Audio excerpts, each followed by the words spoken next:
Alhamdulillah kembali lagi bersama saya Salsa dari Coach Shop, dan hari ini saya tidak sendirian untuk melanjuti atau melakukan lagi kegiatan rutin kita, yaitu bedah buku di channel YouTube-nya Semanggi University. Seperti yang tadi saya sudah katakan, bertemu lagi dengan saya Salsa dari Coach Shop, dan mungkin saya akan memperkenalkan dulu teman-teman di sini yang mungkin teman-teman di rumah atau di mana saja yang nonton video ini baru pertama kali lihat ya. Boleh silakan kenalkan diri teman-teman ke Sobat Semanggi University. Halo Sobat Semanggi University, perkenalkan nama saya Irwanan dari Divisi Staf Logistik CSJ. Oke, halo Airul. Buat teman-teman yang baru lihat, Mas Airul ini adalah seorang dari staf logistik ya di Coach Shop. Oke, untuk yang satunya boleh silakan. Halo Sobat Semanggi University, perkenalkan nama saya Rian Faturrahman, saya dari Divisi Sales Support CSJ. Oke, nah hari ini emang agak sedikit berbeda ya, yaitu hari ini saya ditemani oleh dari dua teman-teman dari divisi yang berbeda. Yang kemarin-kemarin kan divisinya sama terus, nah sekarang beda biar ada warna baru gitu. Nah boleh dong ceritain sedikit, ini kan teman-teman dari lain divisi ya. Boleh diceritain sedikit gak kalau Mas Airul ataupun Mas Rian masing-masing perannya di divisi masing-masing itu apa aja? Boleh diceritakan nggak? Boleh dari Mas Airul dulu. Kalau saya dari Divisi Staf Logistik sebagai staf itu sebagai packer, packing. Packingnya packing apa nih Mas? Kalau di Coach Shop? Packing barang-barang scanner, printer, label, thermas, mikot, dan lain-lain. Oh, berarti semua orderan yang masuk di Coach Shop Mas Airul ya yang packing ya? Wah, keren banget. Jadi buat teman-teman yang udah pernah belajar di Coach Shop, yang packing ini Mas Airul nih. Ada on cam sekarang. Nah, kalau Mas Rian sendiri? Nah, kalau saya sih lebih ke support sih Bu. Supportnya itu meliputi dari men-service barang Coach Shop, misalkan ada barang rusak dari customer, kita servis juga. Cuman kita melayani juga sesi remote, misalkan si customer ini ada kendala, kita bisa cek dulu via remote dulu sih Bu. Itu sih yang jadi job desk saya sih di Oke. Nah, jadi teman-teman di sini adalah memberikan pelayanan terbaik ya untuk semua konsumennya Coach Shop ya. Tadi Mas Rian nih menghandle, mungkin teman-teman yang udah pernah belajar di Coach Shop, ini loh Mas Rian yang selama ini nge-remote atau terima telepon untuk keluhan kamu, bahkan sampai bantu servis barangnya ya. Dan buat teman-teman yang pesanannya sudah sampai di hari ini, ternyata Mas Airul ya bantu packing. Keren banget. Boleh diceritain juga dong ke teman-teman semua di rumah, kesan pesannya untuk di divisi masing-masing gimana? Karena pas sampai dengan hari ini masih senang menggeluti perannya teman-teman di masing-masing divisi ini. Kalau menurut saya Divisi Staf Logistik ini seru, sangat seru, nyaman, banyak pengalaman yang saya tidak tahu menjadi tahu, banyak teman-teman yang asik, ramah, banyak yang memberi saya pelajaran di Staf Logistik. Jadi seru ya. Kalau Mas Rian sendiri gimana? Dari saya sih experience jadi seorang teknisi di Coach Shop itu sangat menyenangkan sih Bu. Karena banyak bertemu dengan customer yang berbagai macam karakternya sih. Ada yang istilahnya baik, ada yang tiba-tiba marah-marah, ada pun yang lembut banget. Itu berbagai macam karakter tuh bisa kita pelajari lewat kerja di sini sih Bu. Oke. Jadi pengalamannya lumayan menyenangkan ya, karena selain dapat hal baru, ternyata bisa bertemu dengan banyak orang yang kedepannya juga jadi bisa buat pengalaman buat kita ya. Oke, jadi kan udah kenalan nih sekarang sama teman-teman yang ada sama saya. Boleh dong dikasih tahu hari ini kita mau ngapain sih, Mas Center di sini? Nah, hari ini kita akan membahas bedah buku yang berjudul Boleh kasih tahu bukunya? Berpikir dan Berjiwa Besar. Jadi The Magic of Thinking Big karya David J. Schwartz. David J. Schwartz. Udah tahu belum David J. Schwartz itu siapa sih? Kebetulan sih kita cuma baru baca buku ini aja sih, tapi yang saya tahu sih buku ini termasuk buku yang jadi bestseller di luar sana sih, banyak dicari sama iya, orang. betul. Karena David J. Schwartz ini kita mengajar sedikit ya, ternyata beliau ini bukan hanya seorang penulis buku, tapi dia juga seorang motivator terkenal dari Amerika. Makanya buku-buku karya beliau itu lumayan banyak menginspirasi, yang dimana makanya kita jadikan salah satu buku ini menjadi buku yang paling wajib untuk dibahas dan dibedah oleh timnya Coach Shop. Oke, untuk hari ini Mas Rian dan Mas Airul mau berbagi bab berapa nih sama teman-teman? Bab 5, bagaimana berpikir dan bermimpi secara kreatif. Oke, boleh silakan langsung. Bagaimana berpikir dan Bermimpi bermimpi secara secara kreatif. Oke, siapa yang mulai duluan? Silakan. Oke, kalau dari saya berpikir dan bermimpi secara kreatif.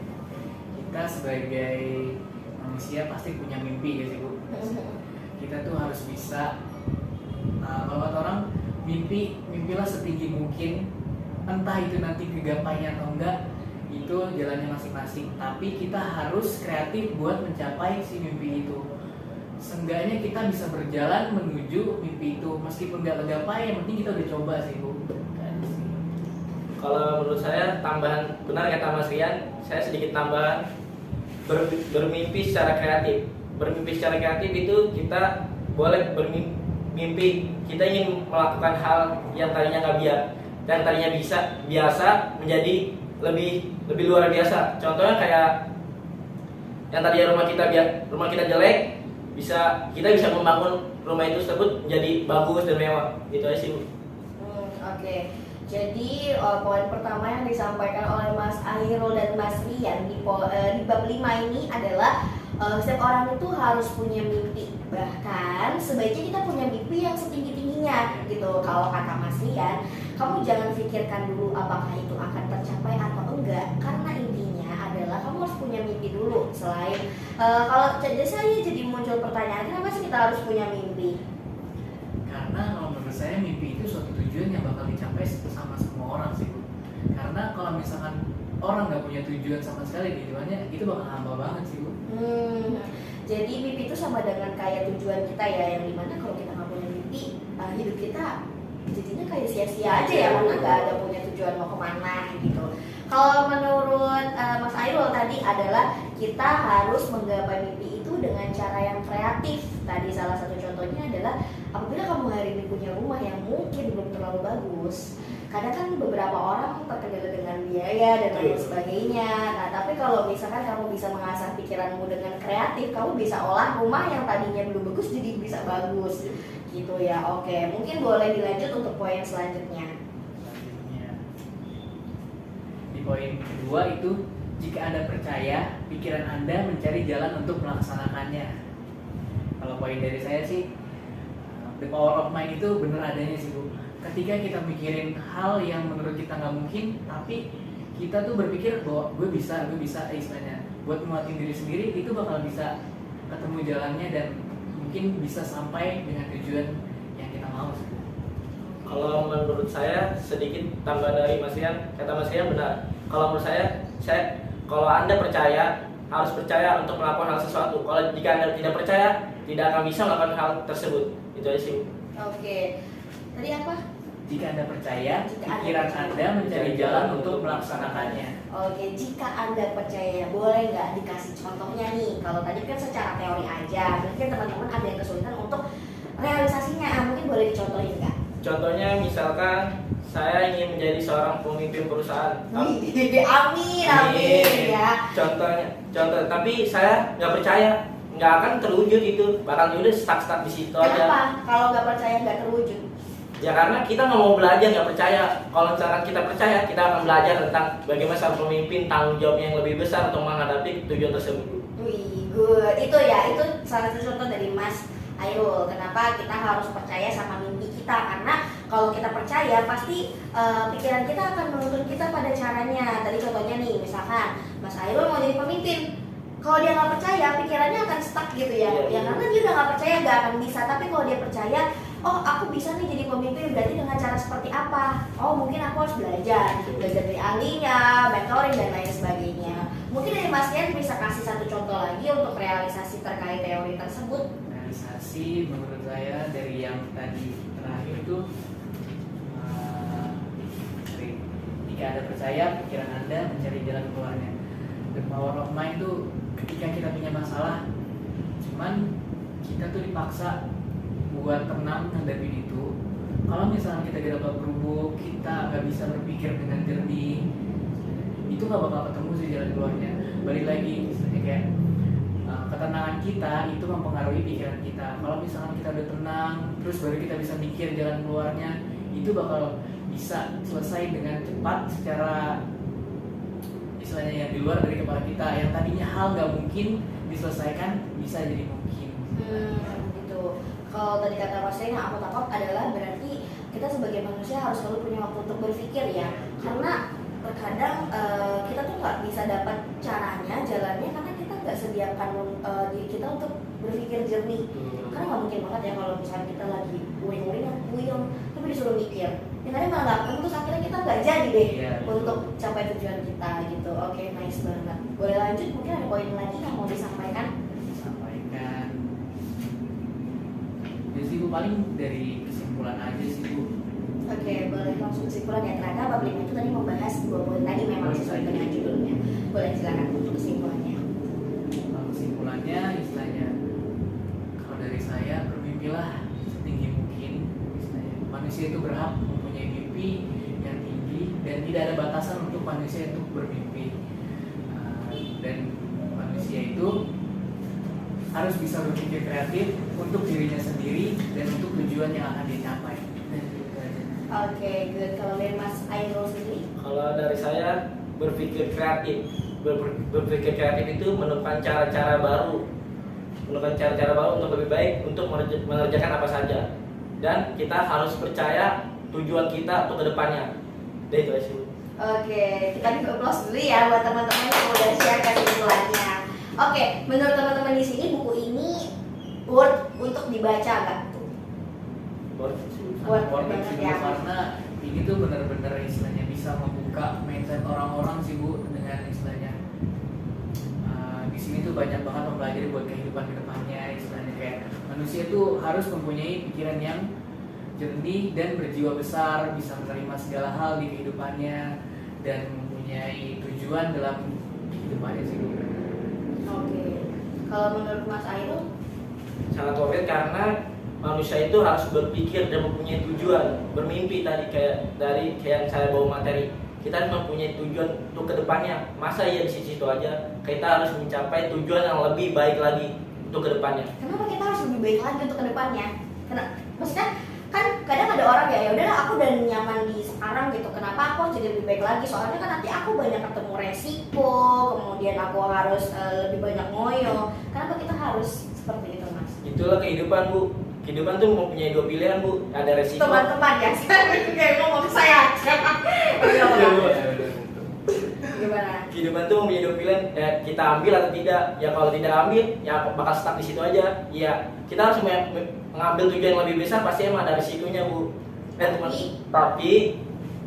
Tapi untuk mencapai tujuan itu emang kita ambil resiko untuk menjadi kita lebih baik untuk kedepannya, menjadi apa yang kita inginkan bisa terwujud untuk kedepannya. Oke, kalau menurut Mas Len, kenapa sih kita nggak boleh jadi manusia yang terjebak di zona nyaman?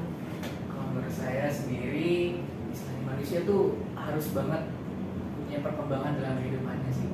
Karena seiring berjalannya waktu, zaman pun menuntut kita untuk improve lagi, menjadi lebih baik. Karena makin kesini teknologi makin maju dan manusia pun dituntut untuk bisa improve di teknologi yang sekarang sih Bu. Karena kalau misalkan kita stuck di itu aja, kita nggak bakal bisa maju ke depannya sih Bu. Karena siklus teknologi dan kemajuan operasional semuanya itu sangat pesat banget sih Bu. Jadi kita dituntut manusia harus bisa improve dengan keadaan nanti dan sekarang sih. Oke, good banget, benar banget kata Mas Airul dan Mas Aryan. Teman-teman tahu nggak sih Nokia? Ya, itu adalah sesuatu contoh yang benar-benar jadi contoh untuk semua orang terkait jangan pernah stuck di zona nyaman. Nokia itu nggak pernah berbuat kesalahan.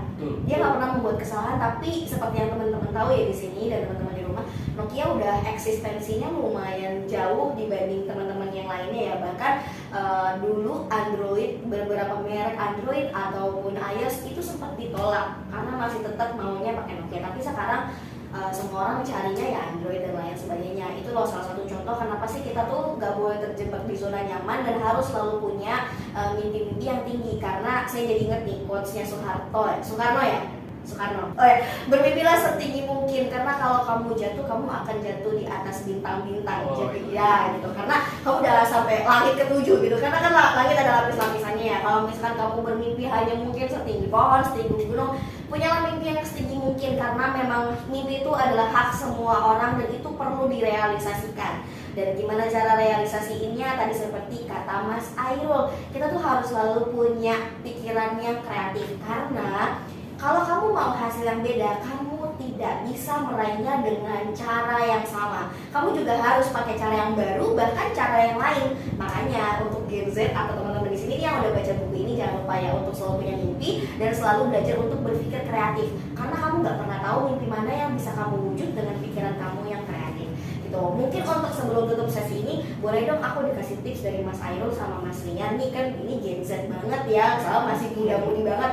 Boleh kasih tips gimana caranya buat saya dan teman-teman di rumah bisa mulai belajar untuk berpikir kreatif gitu. Kadang kan zaman sekarang tuh anak sekarang tuh zamannya tuh malas gitu ya mikir kreatif, maunya yang serba instan, padahal kreativitas ini nuntun kita ke banyak hal yang positif. Mungkin boleh di-share deh. Kalau dari saya sih, kalau misalkan tips dari saya, coba sih buat anak muda sekarang tuh lebih mau keluar lagi dari zona nyamannya. Udah gitu banyak mempelajari hal-hal baru.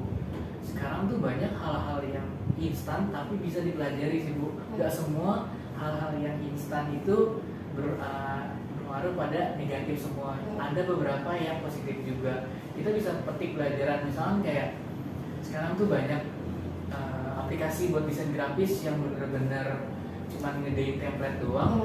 Cuman bagi saya kayak itu tuh semata-mata nggak instan aja, karena di situ emang nyediain template, tapi di situ kita dituntut buat kreativitas kita juga, penyusunan kata, terus pemilihan font itu sangat berguna juga sih. Secara nggak kita sadari itu tuh mempelajari mengasah kreatif kita juga sih Bu. Itu aja sih dari saya. Oke, kalau dari Mas Airul? Kalau dari saya yang pertama itu bergaul atau berteman dengan orang-orang yang lingkungan yang berpositif, jangan yang negatif.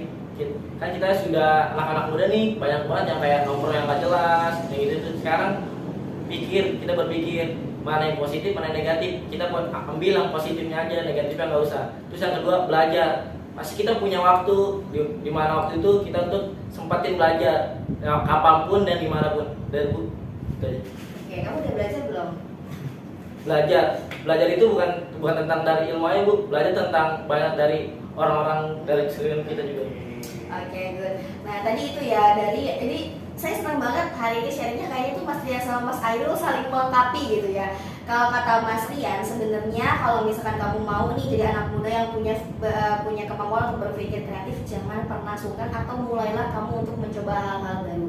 Karena bahkan sekarang yang instan pun bisa kita kita obrak-abrik lagi untuk mengasah kreativitas kita. Benar banget, saya setuju banget kata Mas Rian. Karena apa? Indomie walaupun sebutannya mie instan, dia perlu direbus dulu. Ya nggak sih, benar kan? Jadi yang instan itu maksudnya bukan yang seperti itu ya. Maksudnya adalah misalkan kadang kan zaman anak-anak muda zaman sekarang maunya yang apa-apa serba udah jadi gitu. Dia nggak mau coba dan dia maunya tuh yang udah serba jadi. Misalkan dia mau sukses tapi karena apa yang dia tonton itu kebanyakan hasil dari seseorang, dia jadi melupakan bahwa di balik kesuksesan tersebut tuh ada proses loh. Nah itu yang kadang dilupain sama anak-anak muda sekarang, yang dimana itu jadi membuat habit mereka tidak ingin berpikir kreatif. Tapi tadi Mas Dian dan Mas Airul udah bagiin nih ke kita, kalau mau jadi anak yang bisa berpikir kreatif, yang pertama adalah coba hal baru, jangan hanya stuck di zona nyaman aja. Kemudian yang kedua dari Mas Airul adalah selalu perhatikan circle kamu, karena circle juga mempengaruhi loh nanti kedepannya kita akan jadi seperti apa. Karena saya sering dengar ya, kalau kamu sering bergaul dengan orang penjual parfum, pasti kamu akan ketularan wanginya. Tapi kalau misalnya kamu bergaul dengan seorang montir, pasti kamu akan dikena olinya. Ya, jadi ibarat kata seperti itu. Dan tadi kata Mas Airul adalah selalu belajar, karena hakikatnya kita itu perlu belajar sampai mati ya, karena ilmu itu tuh nggak pernah basi, ilmu itu terus selalu berubah. Jadi kita tuh harus bisa selalu mengikuti dan jangan sampai waktu kita disia-siakan, karena semua manusia itu punya 24 jam yang sama untuk saling meraih mimpinya dan punya wawasan-wawasan baru seperti itu. Duh, nggak terasa ya, ternyata kita udah selesai gitu bahas bab 5. Terima kasih banyak banget buat Mas Rian dan Mas Airul. Semoga teman-teman yang udah bagiin ke sini bisa bermanfaat untuk teman-teman semanggi yang nonton di rumah ya. Teman-teman, buat teman-teman yang tadi sudah berbincang dengan kita, mungkin ngelihat ya di depan kita nih ada produknya kita. Ini adalah salah satu produknya Coachshop. Coachshop itu menjual apa aja sih Mas Rian? Banyak sih Bu, kita menjual printer thermal, udah gitu ID card juga, pos system juga, terus juga kita ada suppliesnya juga mulai dari kertas,